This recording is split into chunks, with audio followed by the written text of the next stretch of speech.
ہم نے بیرون ملک میں ایک بات عجیب دیکھی کہ پاکستانی نوجوان باہر ملک چلے جاتے ہیں، بہت جلدی شراب پینا شروع کر دیتے ہیں، بہت جلدی سور کا گوشت کھانا شروع کر دیتے ہیں، بہت جلدی بدکاری کا ارتکاب شروع کر دیتے ہیں، اس قسم کی برائیاں بہت جلدی اپنا لیتے ہیں، مگر وہ جتنے مرضی شرابی کبابی بن جائیں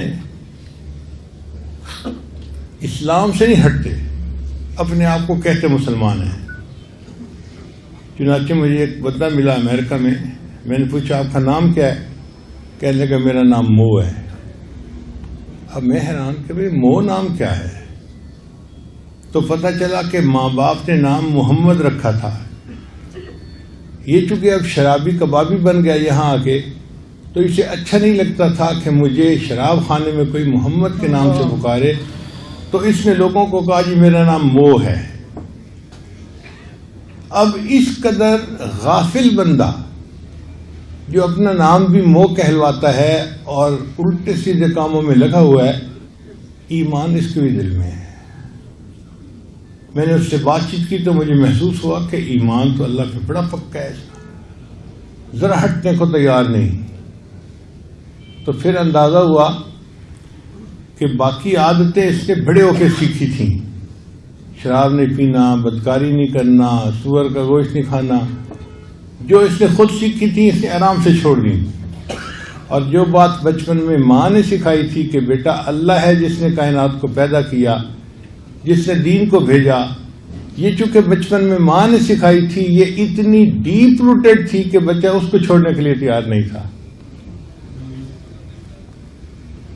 چنانچہ ایک اور امریکن نوجوان تھا، اس کا عجیب و غریب واقعہ ہے کہ دفتر میں کام کرتا تھا تو اس کو دفتر کی ایک امریکن لڑکی پسند آ گئی، وہ بیچارہ اس کے عشق میں گرفتار ہو گیا۔ اب وہ چاہتا تھا کہ میری اس کے ساتھ شادی ہو جائے، مگر وہ انگریز لڑکی مانتی نہیں تھی۔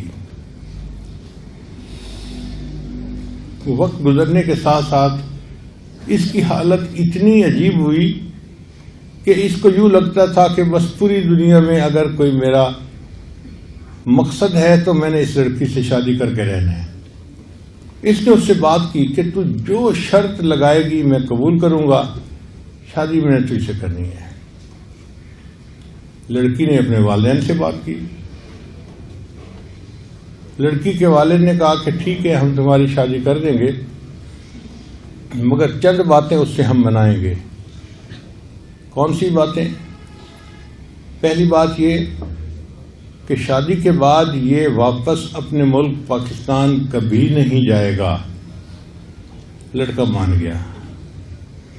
تم اپنے والدین سے کبھی رابطہ نہیں کرو گے، یہ بھی مان گیا۔ تمہارے جتنے مسلمان دوست ہیں تم ان سب سے بے تعلقی اختیار کر لو گے۔ لڑکا اس بات کو بھی مان گیا۔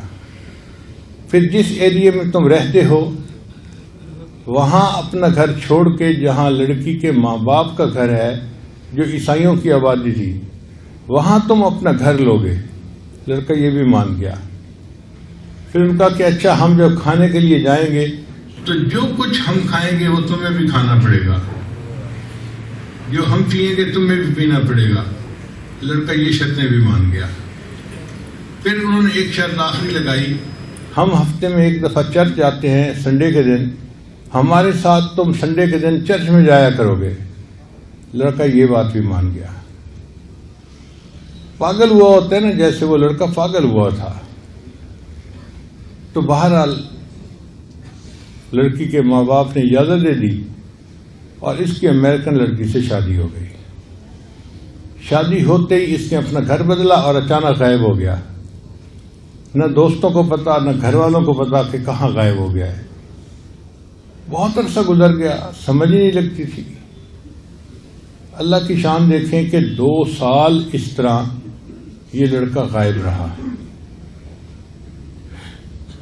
2 سال کے بعد ایک دن امام صاحب مسجد میں فجر کی نماز کے لیے آئے تو انہوں نے دیکھا کہ یہ لڑکا بھی مسجد میں داخل ہوا اور اس نے فجر کی نماز پڑھی۔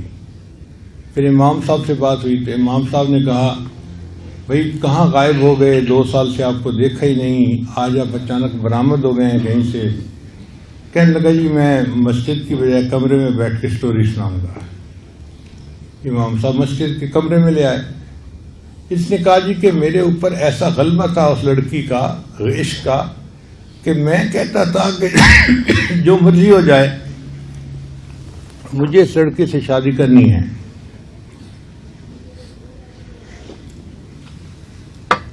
ان لوگوں نے یہ ساری شرطیں مجھ سے منوائیں اور میں نے مان لی۔ شادی کے بعد میں نے اپنی بیوی کے ساتھ زندگی گزارنی شروع کر دی۔ اب اس کو تو دین سے کوئی غرض نہیں تھی، وہ اس کو ہفتے میں 1 مرتبہ چرچ لے جاتی اور شاپنگ کرتی اور اپنا سیر سپاٹا ادھر ادھر، اس بیچ پہ جا رہے ہیں اس بیچ پہ جا رہے ہیں، وہی کافرانہ زندگی اس کی بھی ہو گئی۔ کہنے لگا کہ 1 سال ہم نے اسی طرح گزار لیا۔ 1 سال کے بعد ایک دن بیوی نے گھر کی صفائی کی تو میرے گھر میں ایک کتابوں کا ریک بنا ہوا تھا جس میں کتابیں پڑی ہوئی تھیں۔ ان میں ایک قرآن مجید بھی رکھا ہوا تھا جس پر سبز رنگ کی جلد چڑھی ہوئی تھی۔ میں روز آتے جاتے اس قرآن مجید کے اوپر محبت کی نظر ڈالتا تھا اور اپنے دل میں نادم اور شرمندہ ہوتا تھا، میں نفس کا غلام ہوں، اے اللہ میں گناہگار ہوں، میں خطا کار ہوں، میں اپنے اندر کی خرابی کی وجہ سے اس لڑکی کی خاطر سب کچھ چھوڑ بیٹھا ہوں، مگر اے اللہ یہ تیری کتاب ہے اور میرا ایمان تیرے اوپر پکا ہے اور میں قرآن کو سچ کتاب مانتا ہوں۔ کہتا ہے یہ میرا روز کا معمول تھا، میں پڑھتا نہیں تھا قرآن، صرف آتے جاتے محبت کی ایک نظر ڈالتا تھا اور اپنے دل میں اپنے آپ کو مجرم سمجھتا تھا اور دعا کرتا تھا، اور میرے پاس ندامت کے سوا اور کچھ تھا بھی نہیں۔ ایک دن میں دفتر سے گھر آیا تو میری نظر پڑی تو وہاں وہ مجھے سب کتاب نظر نہیں آئی، تو میں نے بیوی سے پوچھا کہ ایک گرین کتاب یہاں پڑی ہوئی تھی وہ کہاں گئی؟ اس نے کہا میں نے گھر کی صفائی کی تھی اور وہ فالتو کتابیں جن کو نہ آپ پڑھتے ہیں نہ میں پڑھتی ہوں، میں نے ان سب کتابوں کو ٹریش کر دیا ہے۔ میں نے پوچھا کیا مطلب؟ کہنے لگی ان کو میں نے ٹریش کین کے اندر باہر پھینک دیا ہے۔ کہتے یہ سنتے ہی تو میرے جسم میں ایک کرنٹ سا دوڑ گیا، اللہ کی کتاب اور اس کو اس نے ٹریش کین کے اندر پھینک دیا۔ میں بھاگا ہوا گیا اور میں ٹریش کین سے قرآن مجید اٹھا کے لایا اور اسے چوما اور اسے واپس آ کر رکھا۔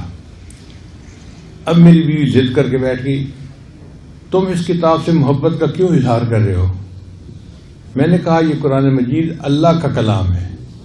کہنے لگی اچھا ابھی تمہارے اندر مسلمانی کچھ باقی ہے؟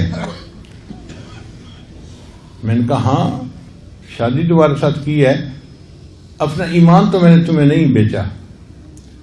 وہ کہنے لگی اچھا یا قرآن کو اس گھر میں رکھو یا پھر مجھے اس گھر میں رکھو۔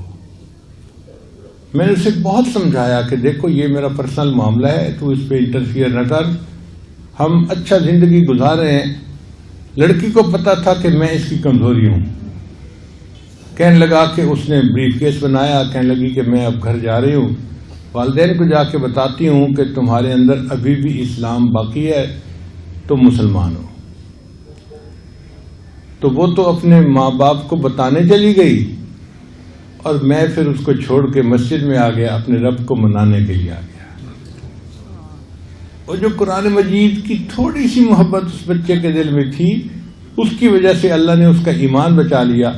پھر اس نے اپنی بیوی کو طلاق دے دی اور اسلامی زندگی کو دوبارہ اپنا لیا اور ایک اچھا مسلمان بن کے زندگی گزارنے لگ گیا۔ تو بچپن میں جو باتیں سیکھی ہوتی ہیں نا، وہ پھر بچپن میں بھی نہیں بھولا کرتی، ڈیپ روٹیڈ ہوتی ہیں۔ اس لیے بچپن میں بچے کی تربیت کرنا انتہائی ضروری کام ہے۔